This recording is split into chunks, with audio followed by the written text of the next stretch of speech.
Siempre creí que morir duele menos que ser ignorada por los tuyos. No lo sabía entonces. Lo aprendí en una cama de hospital, con tubos en el brazo y el teléfono en la mano, esperando un mensaje que nunca llegó. Mi nombre es Elena. Tengo 63 años. Soy maestra jubilada, viuda desde hace 9, y madre de 3 hijos a quienes dediqué cada año de mi vida adulta. Esta es la historia de cómo casi me matan 2 veces. La primera, mi corazón. La segunda, su indiferencia. Todo empezó un martes por la mañana. Estaba preparando café cuando sentí algo raro en el pecho. No fue un dolor fuerte al principio. Fue más bien una presión, como si alguien hubiera puesto una piedra encima de mi esternón y la estuviera empujando, despacio, hacia adentro. Me senté, respiré, me dije que era el cansancio, pero la piedra no se movió. Llamé a mi vecina. Oh, Rosario. Ella es 10 años mayor que yo. Camina con bastón, y aún así llegó a mi puerta antes de que yo pudiera terminar de explicarle qué sentía. Me tomó la mano, vio mi cara y dijo: «Nos vamos». No preguntó, no dudó. Nos fuimos. En urgencias me hicieron pruebas durante horas. Yo estaba consciente, pero todo se sentía lejano, como escuchar voces debajo del agua. En algún momento, un médico joven se acercó, me miró a los ojos y habló con una calma que me asustó más que el dolor. «Señora Elena, tiene una obstrucción severa en 2 arterias. Necesita cirugía. Hoy». Rosario me apretó la mano. Yo pensé en mis hijos. Los llamé antes de entrar al quirófano. Primero a Marcos, el mayor. 41 años, contador. Vive en la misma ciudad que yo, pero siempre está ocupado. Sonó 4 veces. Pa contestó al 5.º tono, con esa voz que tiene cuando lo interrumpo en algo importante. «Mamá, ¿qué pasó?», le expliqué. «Cirugía de corazón. Hoy. Urgente». Hubo una pausa. «¿Qué tan grave es?». «Grave, Marcos». Otra pausa. «Ok, voy a ver cómo me organizo. Avísame cuando salgas». Colgó. Llamé a Valeria, mi hija del medio, 38 años. Siempre tiene una razón para no poder. Ese día la razón fue que su hijo tenía una presentación escolar al día siguiente y ella no podía dejarlo solo. «Pero te llamo en cuanto salgas de cirugía, mamá. Te lo juro». Y llamé a Rodrigo, el menor. 34, el que siempre dice que me quiere más, el que llora en cada cumpleaños mío, el que me llama mi vieja hermosa. Rodrigo no contestó. Le dejé un mensaje de voz. Entré al quirófano con el teléfono apagado y el pecho lleno de tubos y debajo de todo ese miedo, algo más pequeño y más frío. Una duda. Pero me dije que era el estrés, que en cuanto despertara estarían ahí. Desperté al día siguiente. Lo primero que vi fue un techo blanco. Lo segundo, una enfermera que ajustaba algo en mi brazo. Lo tercero, la silla vacía junto a mi cama. Vacía. La enfermera se llamaba Celia. Tenía unos 30 años, cabello recogido y una manera de moverse que daba tranquilidad sin necesidad de palabras. Me explicó cómo había salido la cirugía, qué medicamentos me estaban dando, qué podía y no podía hacer en los próximos días. Yo escuchaba, pero miraba la silla. ¿Vino alguien?, le pregunté cuando terminó. Celia dudó un segundo, solo un segundo, pero yo lo noté. «No, señora, nadie registrado como familiar, pero hay una señora mayor en recepción que preguntó por usted ayer». No, dijo que era su vecina. Rosario. Cerré los ojos. Marcos llamó esa tarde. Me dijo que había tenido una reunión que no podía cancelar, que mañana vería cómo organizarse, que me mandaba un beso. Valeria escribió un mensaje. «Gracias a Dios saliste bien, mamá. Te llamo mañana con calma». Rodrigo llamó esa noche con música de fondo. Estaba en algún lado. Su voz sonaba aliviada, casi alegre. «Qué bueno que estás bien, ma. Sabía que ibas a salir adelante. Eres una guerrera. Una guerrera». Sola en una cama de hospital, con el pecho cosido y el brazo lleno de agujas, pero guerrera. Colgué y miré el techo un buen rato. Esa noche no dormí bien, no por el dolor, aunque el dolor era real y constante, como un fuego lento debajo de las costillas, sino por algo que empezó a moverse dentro de mí, algo que no quería mirar todavía, pero que estaba ahí. Esa noche, sin quererlo, empecé a recordar. Recordé el año que Marcos compró su apartamento. Yo puse la mitad del enganche. «Un préstamo, mamá, te lo devuelvo». Nunca me lo devolvió, nunca volví a mencionarlo. Recordé cuando Valeria se casó. Pagué el vestido, la sala, el banquete. Su suegra puso 2 botellas de vino. Nadie lo notó, nadie lo agradeció. Recordé cuando Rodrigo perdió su trabajo hace 3 años y vivió en mi casa durante 8 meses. Yo cocinaba, yo pagaba los servicios, yo le lavaba la ropa. Un día me dijo: «Mamá, cuando te mueras, la casa queda para mí, ¿verdad? Porque los otros 2 ya tienen lo suyo». En ese momento lo tomé como una torpeza, como algo que dicen los hijos sin pensar. Ahora, en esa cama, Ese recuerdo tenía un peso diferente. Pero así la cosa no terminaba ahí. Al tercer día, Marcos apareció. Llegó a las 11 de la mañana, bien vestido, con un café de cartón en la mano y una bolsa pequeña que traía algo de fruta. Me dio un beso en la frente. Se sentó, y durante los primeros 10 minutos habló de su semana, de su trabajo, del tráfico que había encontrado. Yo lo dejé hablar. Después hubo un silencio, y en ese silencio Marcos hizo algo que no esperaba. Sacó el teléfono, abrió algo, me lo mostró. «Mamá, aproveché que vine para preguntarte algo. El notario me dijo que papá nunca actualizó el testamento después de que compraron el terreno del norte. ¿Tú sabes cómo quedó registrado eso?» Lo miré. Lo miré durante varios segundos. «Marcos», dije despacio, «salí de cirugía hace 3 días». Él guardó el teléfono. Se acomodó en la silla. «Ya sé, mamá. Por eso aproveché que vine. Para no tener que hacer otro viaje». Así la cosa no terminaba ahí. Esa tarde, cuando Marcos se fue, Celia entró a revisarme la presión. Me encontró con los ojos abiertos, mirando la ventana. «¿Está bien, señora Elena?» «Sí», dije, pero no era verdad. No era verdad porque en ese momento algo se había roto dentro de mí. No el corazón, esa vez no, sino algo más viejo, más profundo. Una creencia que había cargado durante 40 años, que si yo lo daba todo, ellos estarían cuando yo lo necesitara. Esa creencia se había caído al piso, y yo la estaba mirando desde la cama, sin energía para recogerla. Los días siguientes fueron iguales, mensajes cortos, llamadas de 5 minutos. Ninguno volvió. Rosario, en cambio, llegó cada tarde. Traía sopa en un recipiente de vidrio. Se sentaba. Me hablaba de sus plantas, de la novela que estaba leyendo, y del gato del vecino que había tirado su maceta. No me pedía nada. No me preguntaba nada sobre terrenos, ni testamentos, ni papeles. Solo estaba.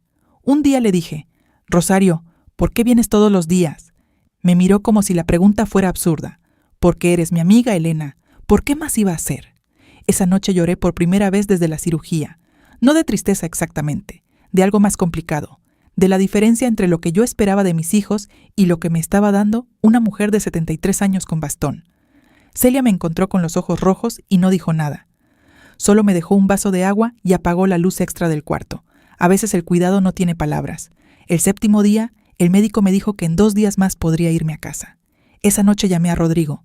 «Rodrigo, el miércoles me dan de alta. ¿Puedes venir a buscarme?» Hubo una pausa. «El miércoles tengo una cosa, ma. ¿No puede ser el jueves?» El médico dice miércoles. «Bueno, a ver si puedo moverme. Te confirmo». No confirmó. Llamé a Valeria. Estaba en el gimnasio. Me dijo que me llamaba al rato. No llamó. Llamé a Marcos. Contestó de inmediato, lo cual me sorprendió, hasta que escuché lo que dijo antes de que yo pudiera hablar. «Mamá, qué bueno que llamas. Justamente quería preguntarte, cuando te den de alta, ¿tienes los papeles del seguro médico a mano? Porque si hay gastos adicionales, habría que ver cómo se distribuyen entre los 3. Cerré los ojos.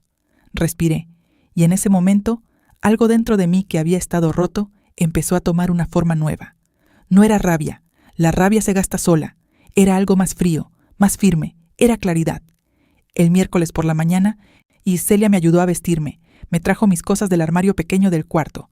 Me dio los papeles del alta y las indicaciones del médico. «¿Viene alguien a buscarla?», me preguntó. «Voy a pedir un taxi», dije. Ella asintió sin hacer comentarios, pero antes de salir del cuarto, se detuvo en la puerta. «Señora Elena, cuídese mucho, en serio». La miré. En 30 años de profesión, enseñé a cientos de niños. Les enseñé a leer, a sumar, a respetar. Les enseñé que el esfuerzo tiene recompensa y que la familia es lo más importante. Ahora una enfermera que me conocía hace 9 días me decía, «Cuídese con más calor que mis propios hijos». Tomé mi bolso. Caminé despacio por el pasillo. Salí al sol de la mañana. El taxi llegó en 7 minutos. Me subí. El chofer me preguntó la dirección. Y yo, por primera vez en muchos años, no di la dirección de mi casa. Di otra. Darme la dirección de una notaría a las 10 de la mañana, recién salida del hospital, con el pecho todavía dolorido y una bolsa pequeña en la mano, no fue un acto de venganza. Fue un acto de lucidez. El taxista era un hombre callado, de unos 50 años, con una estampita religiosa colgada del espejo retrovisor. No me preguntó nada, solo manejó, y yo agradecí ese silencio como si fuera un regalo. Miré por la ventana. Las calles pasaban. La gente caminaba. El mundo seguía igual, completamente ajeno a lo que acababa de romperse dentro de mí. Pensé en la primera vez que llevé a Marcos al colegio. Tenía 6 años y lloraba en la puerta. Yo me quedé hasta que dejó de llorar. Llegué tarde al trabajo ese día. Mi directora me llamó la atención. No me importó. Pensé en Valeria aprendiendo a andar en bicicleta. Cuántas veces solté el asiento sin que ella lo supiera. Cuántas veces corrí detrás de ella invisible, para que no se cayera. Pensé en Rodrigo de adolescente, con su primer desengaño amoroso, llorando en mi cama a las 2 de la mañana. Yo no dormí esa noche. Me quedé despierta escuchándolo hasta que se le pasó. 40 años de eso, 40 años de soltar, de correr, de quedarme despierta, y ellos no pudieron tomarse 9 días. La notaría quedaba en el centro. Era un edificio viejo, de esos con piso de mármol y ventiladores de techo que giran despacio. El notario se llamaba don Aurelio. Lo conocía desde los tiempos de mi esposo. Era un hombre serio, preciso, de los que hablan poco y escuchan mucho. Su secretaria me hizo pasar de inmediato cuando me vio. «Señora Elena, ¿no sabía que venía hoy?» «Tampoco yo», dije. Don Aurelio me recibió de pie. Me miró la cara. Miró mi bolsa de hospital. No dijo nada sobre eso. Me señaló la silla frente a su escritorio y esperó a que yo hablara. Le expliqué todo con calma. La cirugía, los días en el hospital, lo que cada uno de mis hijos había dicho, lo que no habían dicho, lo que habían preguntado.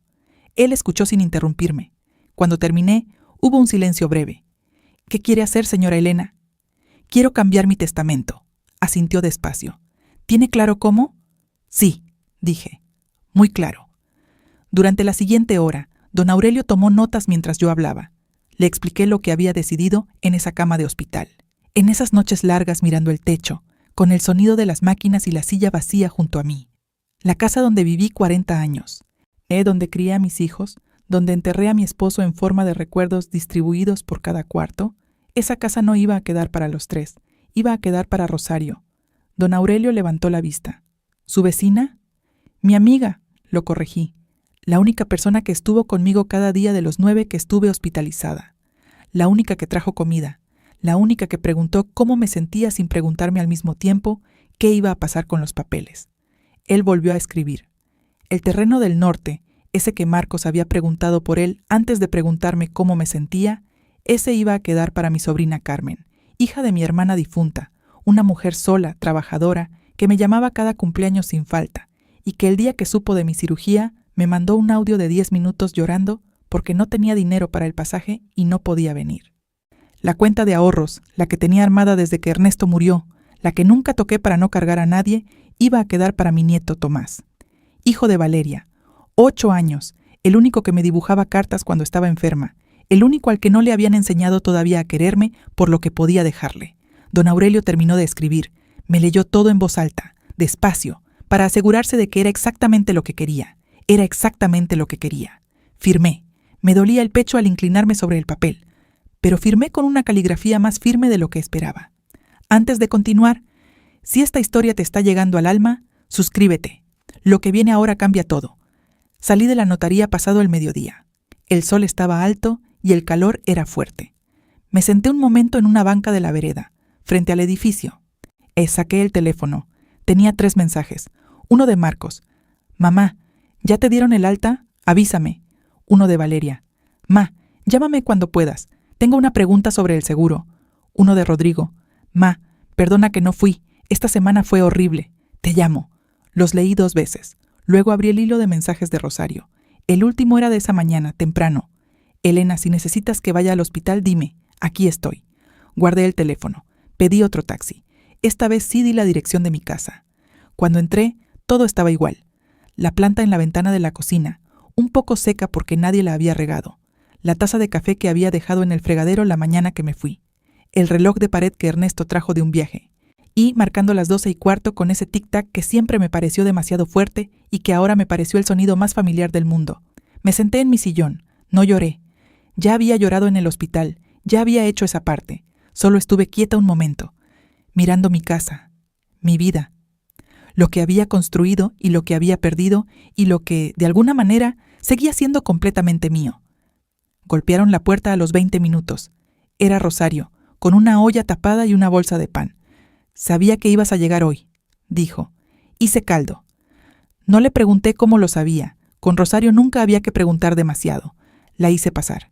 Comimos juntas en la mesa de la cocina, despacio, sin apuro. Me contó del gato del vecino. Yo le conté del médico, de Celia, de los papeles del alta. No le conté lo de la notaría. Todavía no, eso podía esperar. Marcos llamó esa tarde, contesté. Mamá, qué bueno. ¿Cómo llegaste? ¿Quién te fue a buscar? Un taxi. Pausa. Ah, bueno, es que yo tenía una reunión a primera hora y no pude moverme, pero ya estás en casa, que es lo importante. Sí, dije, ya estoy en casa. Oye, mamá, ya que estás más tranquila, necesito que hablemos de los documentos del seguro médico. Valeria dice que deberían dividirse los gastos entre los tres, pero yo creo que... Marcos. ¿Qué? Estoy cansada. Hablamos otro día. Colgué antes de que pudiera responder. Me quedé mirando el teléfono, esperando sentir culpa. Esa culpa de toda la vida, la que me hacía pedir disculpas cuando me molestaban, la que me hacía ceder cuando debía sostenerme. No vino. Eso también fue nuevo. Si estás escuchando esta historia desde un país cuyo nombre lleva la letra E, suscríbete. Y déjame en los comentarios tu país. Quiero ver cuántas mujeres estamos aquí, todavía aprendiendo a decir basta. Los días siguientes fueron tranquilos. Mis hijos llamaban. Yo contestaba. Hablábamos de cosas superficiales. Ellos esperaban, creo, que yo sacara el tema de los papeles, del testamento, del terreno, que les dijera cómo estaba todo organizado. Yo no saqué el tema, y eso los ponía nerviosos. Lo notaba en las pausas, en las preguntas que rodeaban sin llegar, en el tono demasiado amable que usaba Rodrigo, ese tono que solo aparecía cuando quería algo. Una semana después de volver a casa, Valeria vino a visitarme. Llegó con flores y con su hijo Tomás. El niño corrió a abrazarme antes de que su madre pudiera decir nada. «Abuela, ¿te duele todavía?» «Un poco, mi amor. Pero ya estoy mejor. Te hice un dibujo». Sacó un papel doblado del bolsillo del pantalón. Una casa, un sol, 2 figuras, una grande y una chica. Abajo, con letras irregulares, «Para la abuela Elena». Me lo quedé mirando más tiempo del necesario. «Gracias, Tomás». Valeria esperó a que el niño fuera al patio para hablar. Se sentó frente a mí con esa postura suya, derecha, cruzada de brazos, que siempre me indicó que venía a negociar algo. «Mamá, necesito que hablemos con calma». «Habla». Los tres hemos estado pensando. Dado lo que pasó, lo de tu corazón, creemos que deberías organizar tus cosas. Por las dudas, no para que pase nada, sino para estar tranquilos todos. La miré. ¿Tranquilos todos? Sí, sabes cómo son estas cosas. Si no hay un testamento claro, después hay problemas legales y... Valeria, ¿qué? Ya hay testamento. Ella parpadeó. ¿Cómo? Fui a la notaría el día que salí del hospital. Ya está todo firmado y registrado. Un silencio. ¿Y cómo quedó? La miré a los ojos. Los mismos ojos que yo le había cantado canciones de cuna. Los mismos que yo había secado cuando lloraba de niña. Eso es privado, Valeria. Su cara cambió. Solo un poco. Pero cambió. Mamá, somos tu familia. Sí, dije. Lo son. No agregué nada más. Ella se quedó un momento, buscando algo que decir. No encontró nada. Llamó a Tomás. Se despidieron. Cuando la puerta se cerró, el niño seguía agitando la mano desde afuera del vidrio. Yo le devolví el gesto. Guardé su dibujo en el cajón de la mesita de la sala, el cajón donde guardo las cosas importantes. Esa noche Rosario vino a tomar té. Le conté lo de la notaría. Se quedó callada un momento largo. Luego me miró con esa expresión suya, que no es exactamente sorpresa sino algo más parecido al reconocimiento. Elena, ya sé lo que vas a decir. No sabes nada. Se acomodó en la silla. Iba a decirte que eres la mujer más valiente que conozco. Me reí. Una risa pequeña pero real, de las primeras en mucho tiempo. Tampoco exageres. No exagero. Me miró seria. Sé lo que te estoy diciendo. Tomamos el té en silencio un rato. El reloj de Ernesto marcaba los minutos con su tic-tac demasiado fuerte. Esa noche me pareció perfecto. Marcos llamó 3 días después. Su voz era diferente, más tensa. Valeria claramente le había contado. «Mamá, me dijo Val que fuiste a la notaría». «Sí, sin avisarnos». «Marcos, es mi testamento». «Ya sé, pero...» respiró. «¿Puedes decirnos al menos cómo quedó?» «No». Silencio largo. «¿Cómo que no?» «Que no. Es privado. Cuando llegue el momento, lo sabrán. Por ahora no hay nada que hablar». «Mamá, eso no es justo. Somos tus hijos». Lo dejé terminar. Luego dije despacio y sin elevar la voz. «Marcos, estuve 9 días en el hospital. Salí de una cirugía de corazón.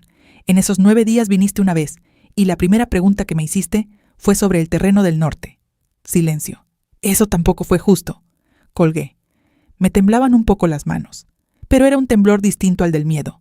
Era el temblor de haber dicho, por primera vez en mucho tiempo, exactamente lo que pensaba. Si esta historia te movió algo por dentro, dale like. Esas cosas pequeñas ayudan más de lo que crees. Rodrigo apareció el fin de semana, sin avisar. Tocó la puerta un sábado por la mañana con una bolsa de facturas y una sonrisa grande. Era el que mejor sabía entrar. Siempre lo había sabido. «Mi vieja hermosa», dijo, y me abrazó con cuidado, como recordando que tenía el pecho delicado. Lo dejé entrar. Le serví café. Lo escuché hablar durante 20 minutos de su trabajo, de un proyecto nuevo, de una chica que estaba conociendo. Luego el silencio. Y en ese silencio, Rodrigo hizo algo que los otros dos no habían hecho. Bajó la vista. «Mamá, lo siento, lo del hospital. Sé que no estuve». Lo miré. «¿Por qué no viniste, Rodrigo?». Tardó en responder. «Tuve miedo», dijo al final. «Siempre que algo te pasa me entra un pánico que no sé manejar. Y en lugar de ir, me paralizo. Sé que está mal.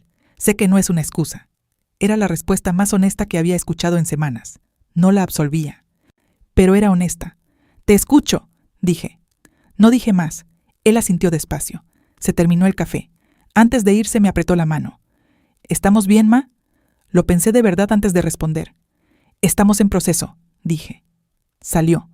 Cerré la puerta. Me apoyé en ella un momento. Mis hijos eran 3 personas distintas, con miedos distintos, con egoísmos distintos, con formas distintas de querer y de fallar. Yo los había amado a los 3 igual. Eso no iba a cambiar. Pero amarlos no significaba dejar que me borraran. Eso sí había cambiado.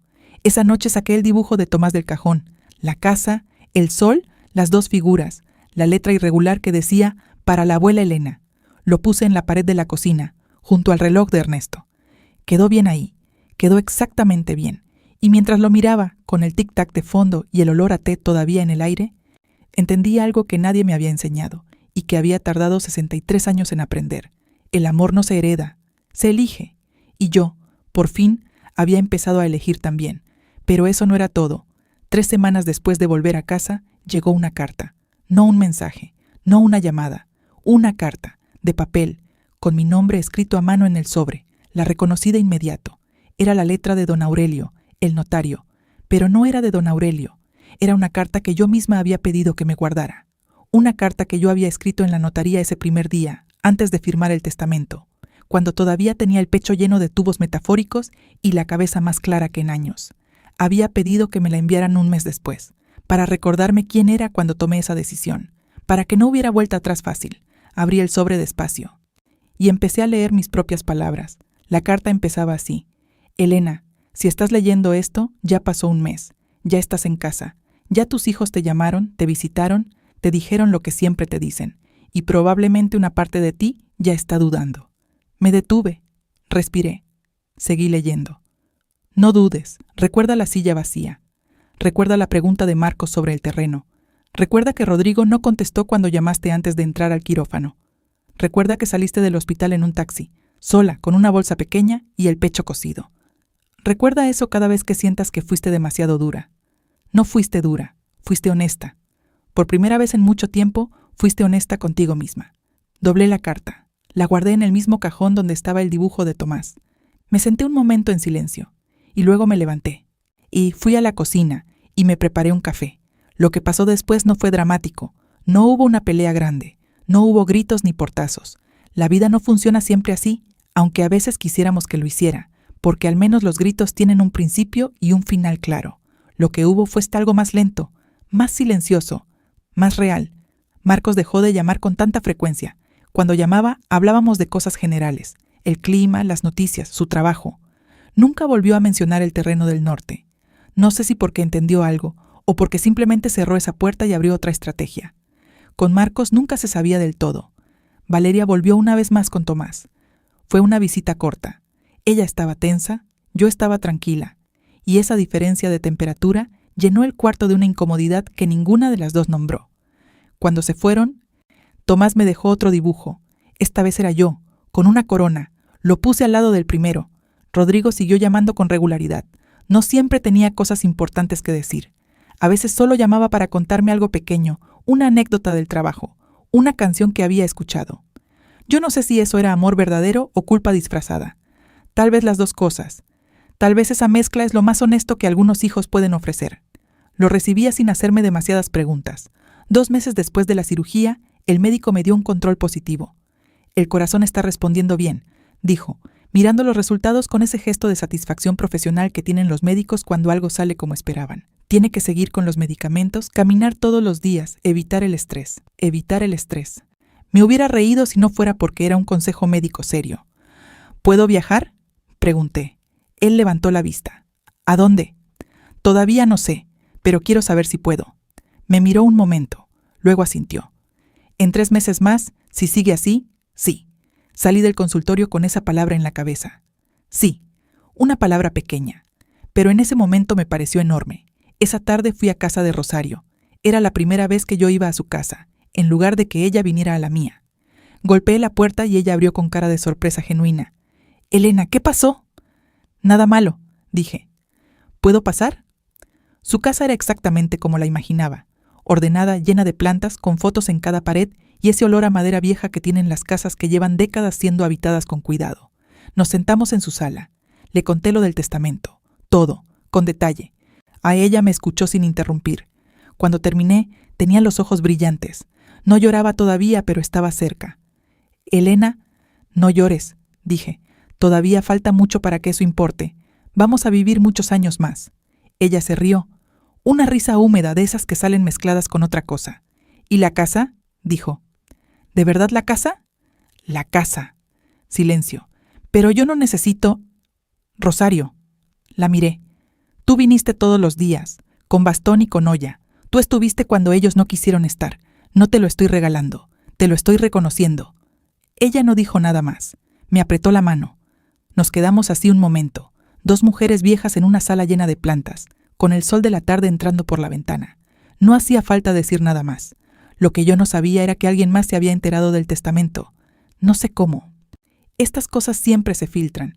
Tal vez Valeria habló con alguien, tal vez Marcos preguntó en algún lado. El caso es que una tarde, cuando yo estaba en el patio regando la planta que había sobrevivido mi ausencia, sonó el timbre. Abrí. Era una mujer que no esperaba ver. Lucinda, la esposa de Marcos.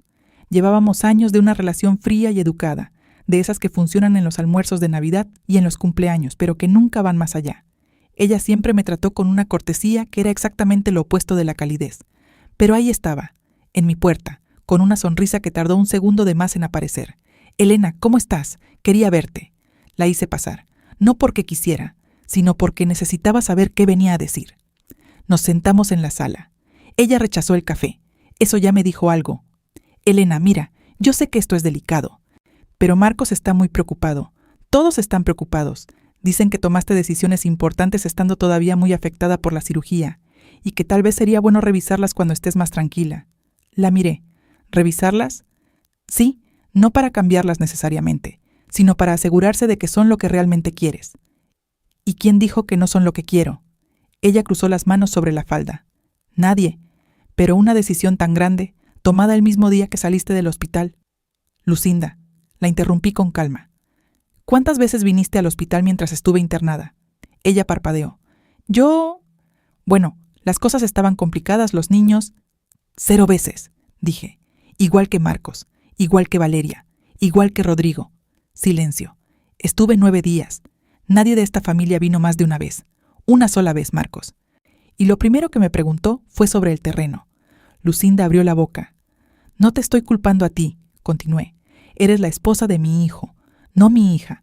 Pero viniste aquí a hablarme de mis decisiones como si fueran un error que cometí bajo presión». Hice una pausa. No fue un error, fue lo más lúcida que he estado en años. Ella no tenía respuesta para eso. Se quedó un momento más, buscando algo que reencauzara la conversación hacia donde la había traído. No lo encontró. Se levantó. «Bueno, solo quería que supieras que la familia está aquí». «Ya lo sé», dije mientras la acompañaba a la puerta. «Siempre están cuando creen que algo está en juego». La puerta se cerró. Me apoyé en ella igual que la noche que se fue Rodrigo. Pero esta vez no había duda, no había temblor, solo una certeza tranquila, como el agua cuando finalmente deja de agitarse. Esa noche escribí en un cuaderno, algo que no hacía desde que era joven, desde los tiempos en que escribir era la única forma que tenía de ordenar lo que pensaba. Escribí una sola página. No era para nadie más. Era para mí. Escribí sobre Ernesto, mi esposo. Sobre cómo cuando él vivía, la casa tenía un peso diferente. No mejor necesariamente, pero diferente. Compartido. Escribí sobre mis 30 años de aula, de tiza, de cuadernos corregidos hasta la madrugada. Sobre los alumnos que todavía me saludaban en la calle, ya adultos con hijos propios y me decían, usted me enseñó tal cosa, como si yo recordara cada momento. Sobre cómo ese rastro en otros, era una forma de permanencia que ningún terreno, ni ninguna cuenta bancaria podía reemplazar. Escribí sobre el miedo que había sentido en el quirófano, no al dolor, al olvido, a irme sin haber sido vista del todo, y escribí sobre lo que había entendido en ese mes, que ser vista no depende de cuánto dejas, depende de quién te mira mientras sigues aquí. Cerré el cuaderno, lo puse en el cajón, con la carta, con los dibujos de Tomás. Ese cajón se estaba llenando de las cosas correctas. 3 meses después, el médico me dio el alta definitiva para viajar. Llamé a Carmen, mi sobrina. Le dije que quería visitarla. Ella tardó unos segundos en responder. Creo que porque estaba conteniendo algo. Tía Elena, ¿de verdad? De verdad, si me das un lugar donde dormir. Le doy mi cuarto entero, dijo. Y luego más bajito. Tía, ¿sabe lo que me hizo con el testamento? Lo sé. No sé cómo agradecérselo. No me lo agradezcas. Solo vívelo bien. Ella se rió entre lágrimas. Ese sonido que ya conocía.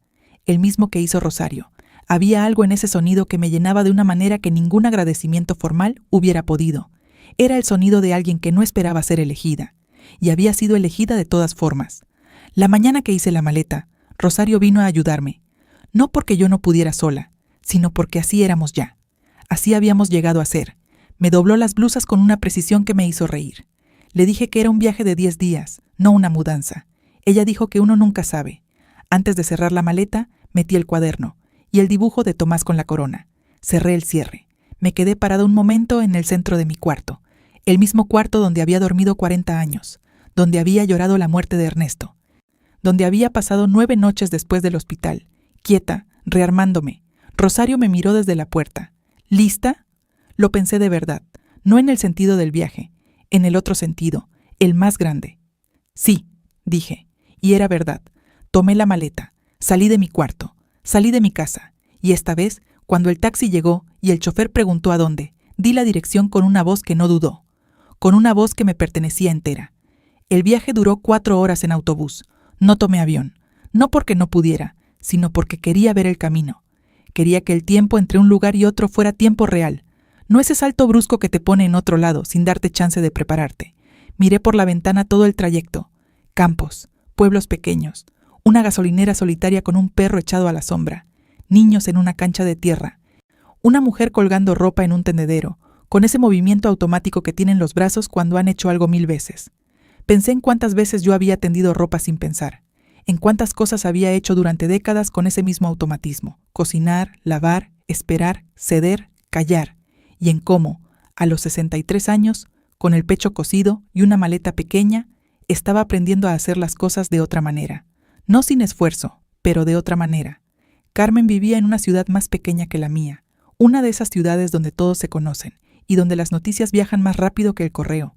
Tenía una casa modesta, de 2 cuartos, con un jardín pequeño al frente donde crecían hierbas de cocina y una bugambilia que se había trepado por toda la fachada sin que nadie se lo pidiera. Me esperaba en la puerta.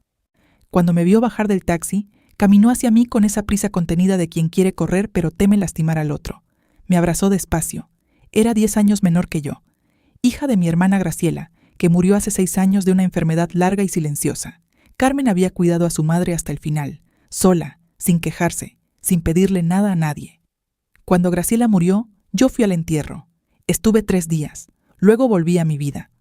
Ahora, abrazándola en la vereda frente a su bugambilia, sentí el peso de esos años en que podría haber estado más presente, y no lo estuve. «Tía», dijo con la cara enterrada en mi hombro. «Ya», dije, «ya estoy aquí». Los primeros días fueron tranquilos. Carmen trabajaba por las mañanas en una farmacia del centro. Yo me quedaba en casa, tomaba el sol en el jardín pequeño, le leía un libro que había empezado 3 veces sin poder terminar porque siempre había algo más urgente que atender. Ahora no había nada más urgente. Leí, tomé té. Escuché los pájaros, dormí siestas sin culpa. Eso último fue lo más difícil al principio. Toda la vida había sentido que descansar era un lujo que no me había ganado todavía, que siempre faltaba algo por hacer antes de poder detenerme. El médico había dicho, evite el estrés, descanse. Por primera vez en décadas le hice caso. Por las tardes, Carmen volvía del trabajo y cocinábamos juntas. Era algo que no había hecho con nadie en mucho tiempo. En mi casa siempre cocinaba yo sola. Mis hijos llegaban, comían, agradecían con un «qué rico, mamá», y se iban. Nunca se quedaban a cocinar. Carmen era diferente. Preguntaba. Quería aprender las recetas de su madre, de mi hermana Graciela, de que habían vivido en nuestras manos durante décadas sin estar escritas en ningún lado. ¿Cómo sabía la tía Graciela cuándo estaba listo el mole?, preguntaba, con el delantal puesto y la cuchara en la mano. Por el olor, le decía yo, y por el color. Cuando cambia de rojo a ese café oscuro, ya. Ella miraba la olla con una concentración seria, como si estuviera aprendiendo algo que no quería olvidar. Y yo la miraba a ella, y pensaba en mi hermana, y pensaba en lo que se transmite de mujer en mujer, no en los testamentos ni en los papeles, sino en estas cosas pequeñas, en el punto exacto del mole, en cómo doblar las blusas, en cómo apretar la mano de alguien sin decir nada. El quinto día me llamó Marcos. Dejé que sonara. Luego me mandó un mensaje. «Mamá, ¿estás bien? No sé dónde estás». Le respondí. «Estoy bien». «Oh, de viaje». Él respondió. «¿De viaje? ¿Con quién? ¿Por qué no avisaste?» Guardé el teléfono. Carmen me vio la cara y no preguntó nada. Me pasó una taza de té y siguió picando cilantro. Eso también era una forma de cuidado. El séptimo día pasó algo que no esperaba. Carmen llegó del trabajo con una expresión diferente, algo entre la emoción y los nervios. Traía una bolsa de papel y la puso sobre la mesa con demasiado cuidado. «Tía, encontré algo». Me senté. Abrió la bolsa. Sacó una caja de madera pequeña, del tamaño de un libro grueso. La reconocí antes de que dijera nada. Era de mi hermana Graciela. «Estaba en el fondo del armario de su cuarto», dijo Carmen. «Cuando murió, yo guardé sus cosas, pero esta caja estaba con llave y nunca encontré la llave. La semana pasada, limpiando, yo encontré una llave vieja en el forro de su abrigo de invierno. La miré. ¿La abriste?» «Sí». «¿Y?» Carmen sacó un sobre de adentro de la caja. «Hay una carta. Para usted». Me quedé mirando el sobre un momento. Mi nombre, en la letra de Graciela. Esa letra redonda, un poco inclinada hacia la derecha, que reconocería entre mil. Tomé el sobre. Carmen se levantó sin que yo dijera nada y fue a la cocina. Escuché el sonido del agua. Me estaba dando espacio. Abrí el sobre despacio. Adentro había 2 hojas. Las manos me temblaban un poco. Las mismas manos que habían firmado el testamento en la notaría. Pero este temblor era diferente. Empecé a leer. «Elena, si estás leyendo esto, es porque ya no estoy. Y porque Carmen finalmente encontró la llave. Y que siempre escondí en el abrigo azul porque sabía que ese abrigo lo iba a guardar. Tuve que parar. Respiré. Seguí. Te escribo esto porque hay cosas que nunca te dije en vida y que necesito decirte antes de irme del todo. Sé que tú y yo nos quisimos siempre, pero también nos fallamos. Yo te fallé cuando te dejé cargar sola con mamá los últimos años. Tú me fallaste cuando no viniste más seguido cuando yo estaba enferma. Las dos lo sabemos, las dos lo callamos. Así somos las mujeres de esta familia. Callamos demasiado. Me limpié los ojos con el dorso de la mano. Pero lo que sí quiero que sepas es esto. Carmen es la mejor persona que conozco. No lo digo porque sea mi hija. Lo digo porque la vi cuidarme sin quejarse, sin pedirme nada, sin esperar reconocimiento. Lo digo porque merece más de lo que la vida le ha dado. Y lo digo porque tú, no, Elena, tienes la capacidad de dárselo. No sé cómo ni cuándo. Pero confío en que, si lees esto, ya lo habrás entendido. Te quiero, hermana. Siempre te quise. Graciela. Doblé las hojas. Las guardé en el sobre. Sostuve el sobre contra el pecho un momento, con los ojos cerrados. 6 años llevaba Graciela muerta. 6 años con estas palabras en un sobre, esperando una llave, esperando el momento. Algunas cosas llegan cuando tienen que llegar, no antes. Carmen volvió a la sala sin hacer ruido. Me vio la cara. Se sentó a mi lado. No preguntó qué decía la carta. Yo tampoco le expliqué. Solo le tomé la mano, como Rosario me había tomado la mía en el hospital, como Celia me había dejado el vaso de agua sin palabras. Estuvimos así un rato. Afuera, la bugambilia se movía un poco con el viento. Esa noche, después de cenar, le dije a Carmen lo del testamento. Todo. Con calma, con detalle. Ella escuchó sin interrumpir, igual que don Aurelio, igual que Rosario. Había algo en las personas buenas. Había notado esa capacidad de escuchar sin preparar su respuesta mientras el otro habla. Cuando terminé, Carmen tardó en decir algo. «Tía, el terreno es tuyo, pero yo no...» «Carmen», la miré. «Tu madre me pidió que te cuidara. Me lo pidió en una carta que escribió antes de morirse, y que guardó 6 años esperando a que yo estuviera lista para leerla. Hice una pausa. Creo que ya estoy lista. Ella se cubrió la boca con la mano. Yo seguí. No te lo doy por lástima, te lo doy porque te lo ganaste, porque cuidaste a tu madre como yo debí cuidarte más a ti, porque eres la persona más parecida a Graciela que conozco, y Graciela era la mejor de nosotras. Carmen lloró. Yo no. Ya había llorado mi parte. Ahora me tocaba estar firme. Si esta historia te está acompañando, deja un comentario. Cuéntame desde dónde escuchas. Quiero saber que no estoy hablando sola. Los últimos 3 días del viaje fueron diferentes, más livianos, como cuando una tormenta termina y el aire queda limpio y un poco frío y uno respira diferente. Carmen me llevó a conocer el mercado del centro, ese tipo de mercado antiguo con puestos de frutas y especias y mujeres que venden cosas envueltas en hojas de plátano. Me compró una bufanda morada que dijo que me quedaba bien. Yo le compré semillas para su jardín. Caminamos despacio. Ella ajustaba el paso al mío sin que yo se lo pidiera. Comimos en un puesto pequeño, paradas en la calle, con vasos de plástico y servilletas que el viento intentaba llevarse. Reímos de cosas pequeñas. Fue un día sin peso, de esos que uno no planea y que después recuerda mejor que los importantes. La última noche, antes de dormir, abrí el cuaderno. Escribí poco, solo unas líneas. Vine a visitar a Carmen, me encontré con Graciela, me encontré también conmigo misma, con la que fui antes de que los años me fueran borrando de a poco. El corazón está bien, el médico tiene razón, pero no es el corazón del que operaron, es el otro, el que nadie opera, el que uno tiene que reparar solo, en silencio, con tiempo y con honestidad. Mañana vuelvo a casa, pero ya no es lo mismo volver, porque yo tampoco soy la misma que se fue. Cerré el cuaderno, apagué la luz, escuché la bugambilia contra la ventana y dormí, profundo, sin despertar a la mitad de la noche, sin revisar el teléfono, sin esperar nada de nadie, solo dormí. Pero a la mañana siguiente, cuando ya tenía la maleta lista y Carmen estaba haciendo café, sonó mi teléfono. Era un número que no reconocí. Contesté, una voz de mujer, joven, formal. Señora Elena, le llamo de parte del doctor Aurelio Mendoza, notario. Él me pidió que la contactara con urgencia. Me senté despacio en la silla más cercana. ¿Qué pasó?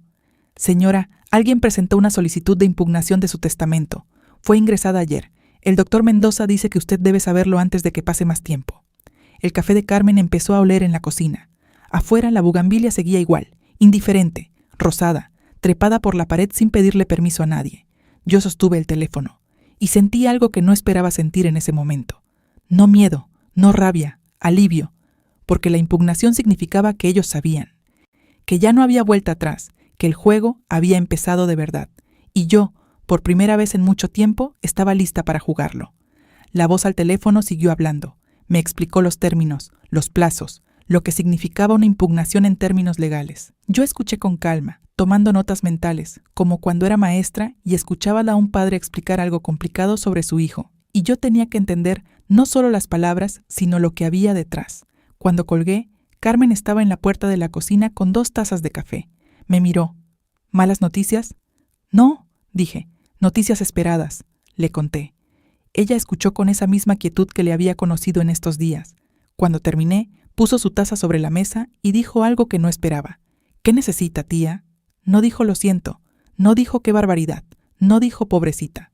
Dijo qué necesita, le respondí sin dudar. Necesito volver a casa y necesito un buen abogado. Ella asintió. El esposo de una compañera del trabajo es abogado. Llevo años escuchándole hablar de casos. Es bueno. ¿Puedes llamarle hoy? Ahora mismo. Eso era Carmen. Sin vueltas, sin drama, solo acción. El autobús de regreso salía a las 2 de la tarde. Pasé la mañana haciendo 2 cosas. La primera fue llamar a don Aurelio. Él contestó de inmediato. Me explicó lo que ya sabía y añadió algo importante. La impugnación había sido presentada por los 3. Marcos, Valeria y Rodrigo. Los 3 juntos. Me quedé un momento en silencio procesando eso. Los 3. Incluso Rodrigo, que me había pedido perdón en mi sala, que me había dicho que tuvo miedo, que me llamaba para contarme canciones. Incluso él. ¿Tienen algún argumento legal válido?, pregunté. Don Aurelio fue directo, como siempre. Argumentan que usted tomó la decisión bajo estrés médico extremo y que posiblemente no estaba en plenas condiciones mentales el día que firmó. Es un argumento débil, pero no imposible si encuentran un médico dispuesto a respaldarlo. ¿Y cómo se defiende eso? Con evidencia de que usted estaba lúcida. El personal del hospital puede declarar, yo puedo declarar, y usted misma puede declarar. Bien, dije. Eso haremos. Colgué. La segunda cosa que hice fue escribirle un mensaje a Celia, la enfermera del hospital. No tenía su número personal. Le escribí a través del sistema de contacto del hospital, explicando brevemente la situación y preguntando si estaría dispuesta a declarar que yo había estado lúcida y orientada durante mi internación. Su respuesta llegó antes de que yo terminara de cerrar la maleta. Señora Elena, con mucho gusto. Usted estaba más lúcida que la mayoría de los pacientes que he atendido. Cuando quiera, me avisa. Guardé el teléfono. Me coloqué la bufanda morada que Carmen me había comprado y salí a tomar el autobús. El viaje de regreso fue diferente al de ida. A la ida había mirado el paisaje con una mezcla de alivio y tristeza, como alguien que acaba de soltar algo pesado y todavía siente el cansancio en los brazos. Al regreso, miré el mismo paisaje con algo distinto. Claridad. Esa palabra otra vez, pero más firme que antes, más concreta. Pensé en mis hijos. Los pensé sin rabia. Eso era importante. La rabia consume y distrae. Lo que yo necesitaba ahora era energía limpia, no caliente. Los pensé como lo que eran, 3 personas que habían crecido en una casa donde yo les di todo sin enseñarles el valor de lo que daba. Esa era mi parte de responsabilidad y la aceptaba. Los había criado para recibir, no para corresponder. Los había criado creyendo que el amor de una madre es infinito e incondicional sin importar cómo se trate a esa madre. Eso había sido mi error, un error de 40 años. Pero los errores de 40 años no se corrigen con culpa, se corrigen con decisiones. Y yo ya había tomado las mías. Llegué a casa entrada la tarde. Rosario estaba en su vereda cuando el taxi me dejó. Me vio bajar y levantó la mano. No corrió, no exageró. Solo levantó la mano con esa calma suya que era una forma de decir: aquí estoy. Ya sé que llegaste. Todo está bien. Entré a mi casa. Olía igual que siempre. A madera. Sí, a la planta de la cocina. A ese olor particular que tienen los espacios donde uno ha vivido mucho tiempo y que no tienen nombre, pero que uno reconoce como propio. Puse la maleta en el cuarto. Me senté en mi sillón. Cerré los ojos un momento. Luego los abrí y llamé al abogado que Carmen me había recomendado. Su nombre era Ernesto, como mi esposo difunto, lo cual me pareció una coincidencia que no era coincidencia, sino el tipo de cosa que uno nota cuando está prestando atención. Habló claro desde el principio. Señora Elena, el argumento de incapacidad mental es difícil de sostener si usted tiene testigos de su estado durante y después de la cirugía. ¿Los tiene? Tengo a la enfermera principal de mi internación. Tengo al notario que recibió mi declaración. Tengo a mi vecina que me visitó todos los días. Bien. ¿Tiene documentación médica del alta? Sí. ¿El alta incluye evaluación de estado mental? El médico hizo pruebas de orientación antes de darme el alta. Todo quedó en el expediente. Hubo una pausa breve. Señora, con esos elementos, la impugnación es muy débil. Puedo defenderla sin problema. ¿Cuánto tiempo puede durar esto? Meses. Posiblemente más de un año si ellos insisten. Pero con lo que me describe, las probabilidades están muy a su favor. Respiré. De acuerdo. Adelante. Si estás escuchando esta historia y llegaste hasta aquí, suscríbete. Las historias como esta necesitan llegar a más mujeres, y yo necesito saber que no estoy hablando sola. La primera citación legal llegó 3 semanas después.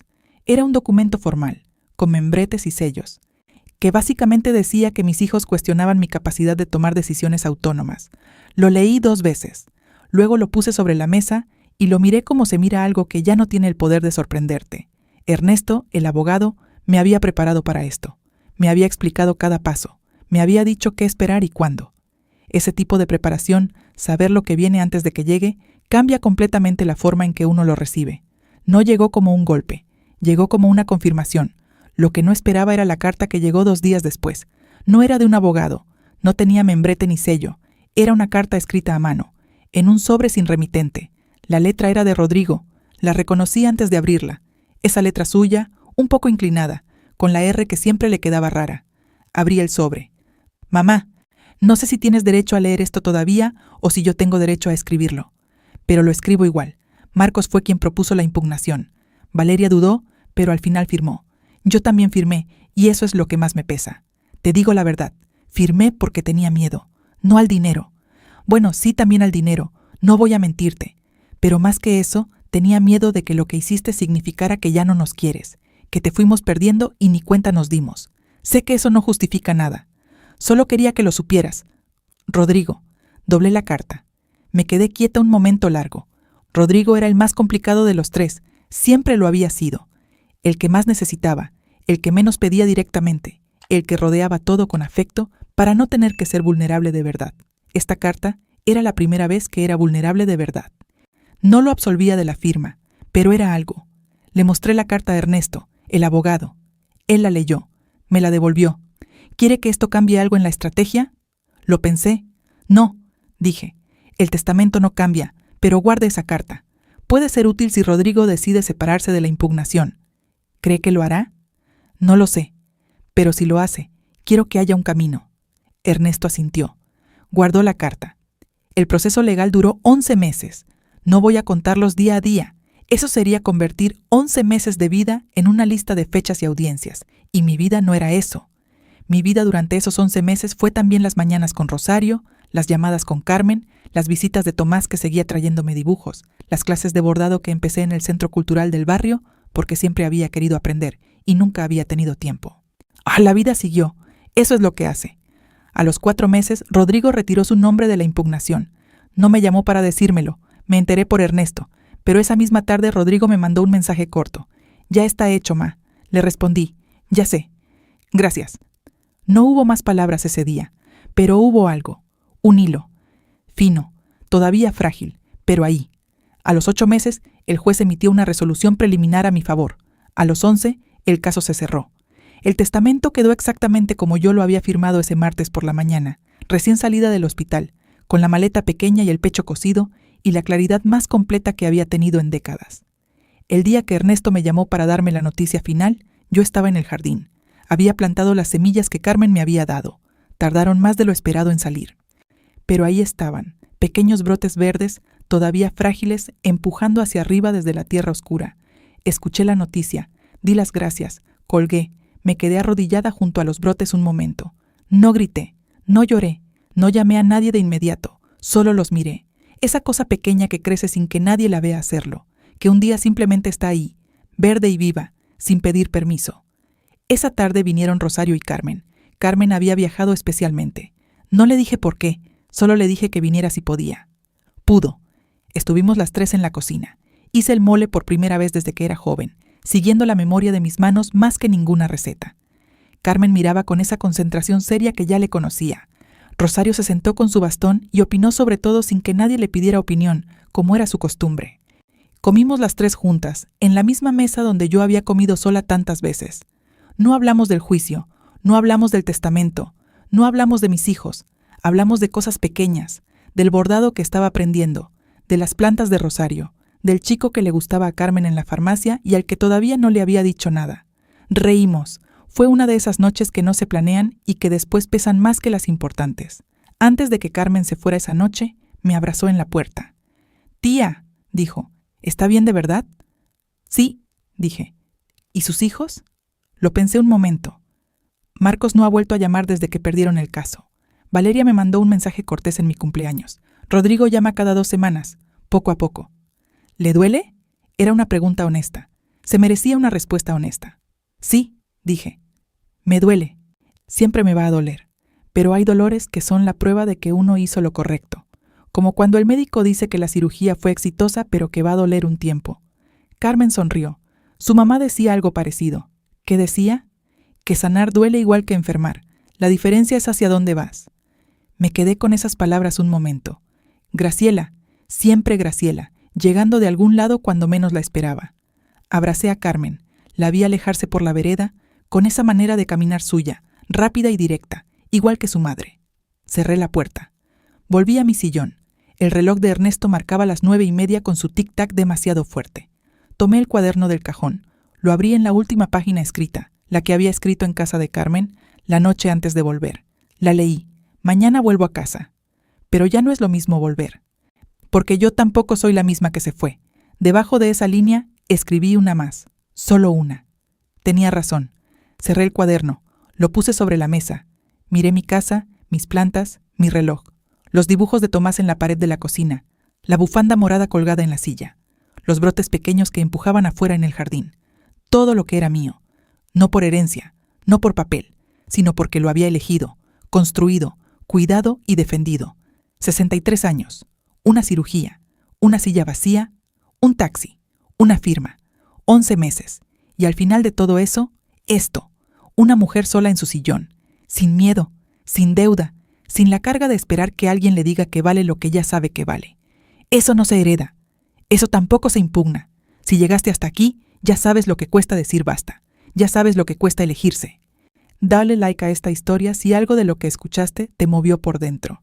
Y suscríbete, porque hay más historias como esta. Historias de mujeres que tardaron en llegar, pero que llegaron. Historias que merecen ser escuchadas. Nos vemos en la próxima.